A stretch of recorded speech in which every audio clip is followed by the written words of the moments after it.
बिहार के तमाम नियोजित शिक्षक भाई बहनों का मेरे चैनल पर स्वागत है। दोस्तों, आज एक बहुत ही रोचक जानकारी हम आपके पास लेकर के आए हैं। बिहार के जितने भी नियोजित शिक्षक भाई बहन हैं उनके लिए ये वीडियो जो है ना वो बहुत ही प्रेरणा देगा। अब आपको पीछे का 20 वर्ष पीछे की कहानी को आपको याद दिलाएगा। जी हाँ, अगर आप चैनल पर नए हैं तो चैनल को आप हर हाल में सब्सक्राइब करें ताकि आपसे जुड़ा हुआ हर जानकारी हम आपके पास पहुंचाते रहें। तो चलिए हम इसकी शुरुआत करते हैं और आप चैनल को सब्सक्राइब करिए। देखिए, अभी नियोजित शिक्षक जो हैं उन्हें न धारणा की ज़रूरत है, न प्रदर्शन की ज़रूरत है, न कोर्ट की ज़रूरत है, न कचहरी की ज़रूरत है। न नियोजित शिक्षकों को ज़रूरत है 8वें वेतन की तरफ टकटकी, 8वें वेतन आयोग की तरफ टकटकी लगा के देखने का। न नियोजित शिक्षकों को सीनियरिटी खोने का डर है, न नियोजित शिक्षकों को प्रमोशन के लिए कोई टेंशन है। क्या मैं गलत कह रहा हूं तो कमेंट करके अवश्य बताइएगा। हर कुछ प्रमोशन की बात हो तो नियोजित शिक्षक आगे, सीनियरिटी की बात हो तो नियोजित शिक्षक आगे। उसके बाद आपको मैं बता दे रहा हूं कि 8वें वेतन का लाभ है तो नियोजित शिक्षक ही सर्वोपरि है। यानी कि घुरा फिरा के जहां भी देखें तो सिर्फ नियोजित नियोजित नियोजित और नियोजित, इसके सिवा तो कोई नज़र ही नहीं आ रहा है। अब चलिए हम थोड़ा सा पीछे चलते हैं। मैंने शुरुआत में कहा था कि चलिए थोड़ा सा 20 वर्ष पीछे चलिए। देखिए, जब हम नियोजित शिक्षक हम लोग बने थे तो उस समय हम लोगों की कहानी भी ऐसे ही थी। बाद में इतने शिक्षक संगठन बने कि हम लोगों को संगठन को एकता को तोड़ा और इसका परिणाम ये हुआ कि इसका खमियाजा बिहार के 3.5 से 4 लाख शिक्षक इसका खमियाजा भुगता।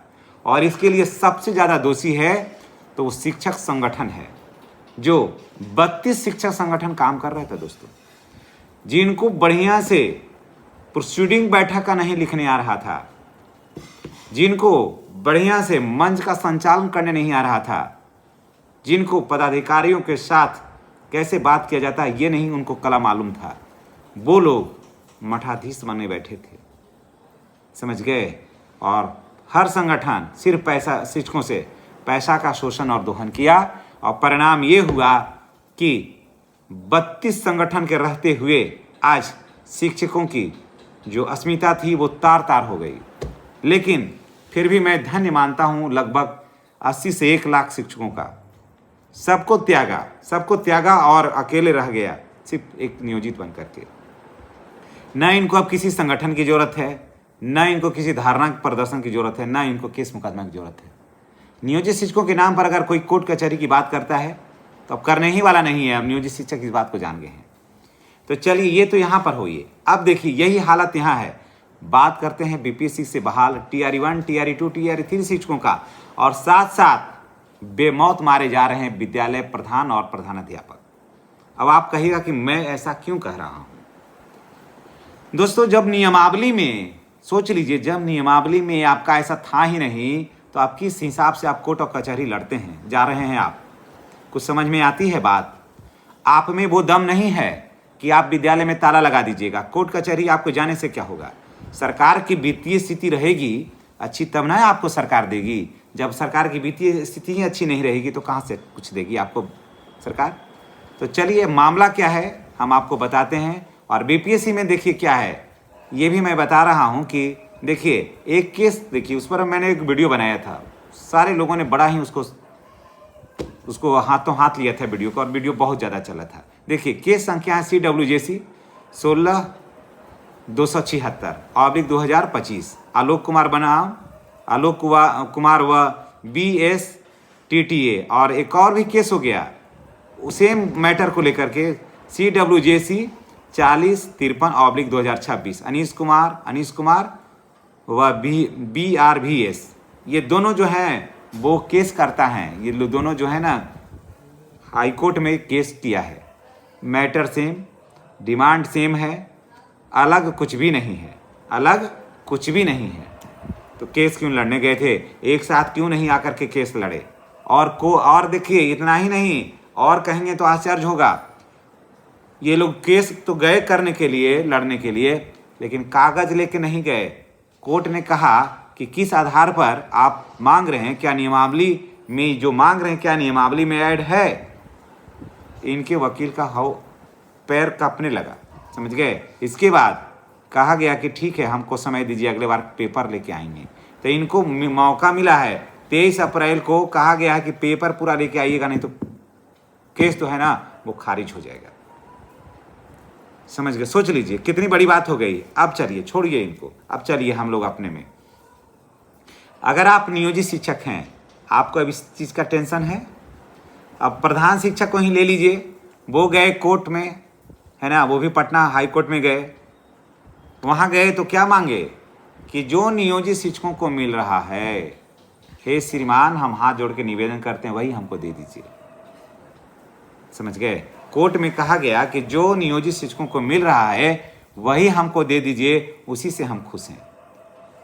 और अब देखिए उनका क्या होता है। मैं तो दुआ करूंगा ईश्वर से कि सबके साथ अच्छा ही हो, लेकिन सवाल ये उठता है, मैं किसी पर उंगली मैंने उठाने आया हूँ, मैं उंगली मैंने उठा रहा हूँ कि जब मैं बीपीएससी वाले शिक्षकों को कहता हूँ कि जब एक ही मांग था तो एक ही जगह केस क्यों नहीं लड़े आप? नियोजित शिक्षकों जैसा फिर टुकड़े टुकड़े में क्यों बांट रहे हैं? जो हम लोग जो दर्द को सहे और दर्द को सह करके यहाँ तक पहुँचे, यही दर्द फिर आपको सहना पड़ेगा। एक रहिए, एक जगह रहिए। अगर दोनों को, मैं तो यही कहूँगा बीपीएससी वाले शिक्षकों को, दोनों को कहिए कि एक जगह हो जाइए, एक जगह हो जाइए और एक जगह मिल करके केस लड़िए, तब हम आपको सहयोग करेंगे, अन्यथा हम सहयोग नहीं करेंगे। समझ गए। अब चलिए नियोजित शिक्षकों की बात अब करते हैं। नियोजित शिक्षकों को ना धरना की ज़रूरत है, ना प्रदर्शन की ज़रूरत है, ना लड़ाई की ज़रूरत है, ना कोर्ट की ज़रूरत है, ना कचहरी की ज़रूरत है। नियोजित शिक्षकों को सब कुछ मिल रहा है अपने स्कूल में रह करके। नियोजित शिक्षकों ने जितना धैर्य, जितना साहस और जितना हिम्मत दिखलाया, सीमित संसाधनों में विद्यालय को बसाया, बेहतरीन शिक्षा दिया। जिस समय नियोजित शिक्षक आए थे, विद्यालयों में, गिने चुने विद्यालयों में बिजली थी, गिने चुने विद्यालय में बेंच था पर्याप्त, नहीं तो 6 के बाद 6 तक का बच्चा जो था वो दरी और बोरा पर बैठता था। 8 वगैरह जहाँ मिडिल स्कूल था वहाँ कुछ कुछ विद्यालयों में था, बाकी सारे बच्चे जो थे ना वो दरी पर ही बैठते थे। ठीक से कुर्सियाँ नहीं थी। मिलता था कितना? नियोजित शिक्षक जो थे उस समय विद्यालय का ग्रांट राशि कितना मिलता था? 10,000 रुपया। सोच लीजिए। और आज कितना है ये देख लीजिए। तो सीमित संसाधनों में, अभाव में, उस समय गाड़ियाँ नहीं चलती थी। जिस समय नियोजित शिक्षक आए थे उस समय गाड़ियाँ भी नहीं चलती थी। 4-4 किलोमीटर, 5 किलोमीटर, 6 किलोमीटर तक लोगों को पैदल जाना पड़ता था विद्यालय में, और जा करके वहाँ पढ़ाए और बेहतरीन शिक्षा दिया और विद्यालय को सजाए संवारे। उसके बाद ये सारे शिक्षक अब आ रहे हैं, तो ये लोग अपना अब लग रहा है कि सारा कुछ लेकर के, ये सारा क्रेडिट इन्हीं लोगों का है। और देखिए दोस्तों, मैं नियोजित शिक्षकों को मैं धन्यवाद देने के लिए आया हूँ कि देख लीजिए, मैं ये कहने के लिए आया हूँ कि अगर आप नियोजित शिक्षक हैं, अगर आप सोचते हैं कि हम नियोजित शिक्षक ही रहें, तो नियोजित शिक्षक ही रहना सबसे परफेक्ट है। मैं ये नहीं कहता कि आप सक्षमता परीक्षा नहीं दीजिए, दे सकते हैं आप, लेकिन देख लीजिए हालत बीपीएससी वाले का, केस पर केस कर रहे हैं, सरकार सुन नहीं रही है। प्रधान शिक्षकों की हालत देख लीजिए, केस पर केस कर रहे हैं, डेट पर डेट आ रहा है, कुछ सरकार नहीं सुनने वाली है। सरकार क्लियर कहती है कि आपने नियमावली पढ़ करके दिया है, आपका सिलेक्शन हुआ, आपने नियमावली पढ़ा था और पढ़ करके आपने आवेदन दिया है, तो अभी क्या मांगते हैं? कोर्ट भी यही बात कह रही है। इसलिए जो नियोजित शिक्षक हैं, अगर उनको लगता है कि हम नियोजित शिक्षक ही सबसे बेस्ट हैं, तो नियोजित शिक्षक आप वाकई सबसे बेस्ट हैं। आपको आत्ममंथन करने की जरूरत है। इन सारे, इसीलिए मैं सारी चीज़ों को मैं आपके सामने मैं निचोड़ में रख दिया। और फिर मैं अंत में कहते कहते ये मैं जा रहा हूँ कि आपको स्नातक ग्रेड में प्रोन्नति मिल रहा है, कालवत प्रोन्नति मिल ही रहा है आपको। आप प्रधान शिक्षक और प्रधानाध्यापक होइएगा, उसके बाद आपका वरीयता बरकरार है। 7 पे का लाभ आपको मिला ही भरपूर, 8वें में आपको मिल ही रहा है। आपका वेतन जो है नियोजित शिक्षक हैं उनको 85 से 90 हज़ार रुपया होने जा रहा है। और मैं आपको बता रहा हूं कि 1 जनवरी से लेकर जुलाई से वेतन बढ़ा हुआ मिलेगा, और जनवरी से जुलाई तक का आपका एरियर मिलेगा उसमें। फिर उसके बाद प्रमोशन जो हो रहा है उसमें 2 इंक्रीजमेंट के साथ आपका प्रमोशन हो रहा है। तो फिर टेंशन किस बात का, तो है ना। ये सब बात का तुलनात्मक अध्ययन कर लीजिएगा तो आपको लगेगा ना कि बाकी नियोजित शिक्षक बने रहने में ही ज़्यादा भलाई है। तो चलिए इसी के साथ हम आपसे विदा लेते हैं। नेक्स्ट वीडियो में हमारी और आपकी फिर मुलाकात होगी। चैनल पर नए हैं तो चैनल को सब्सक्राइब करके बेल आइकन को दबाना नहीं भूलिएगा। धन्यवाद। जय नियोजित शिक्षक, जय बिहार।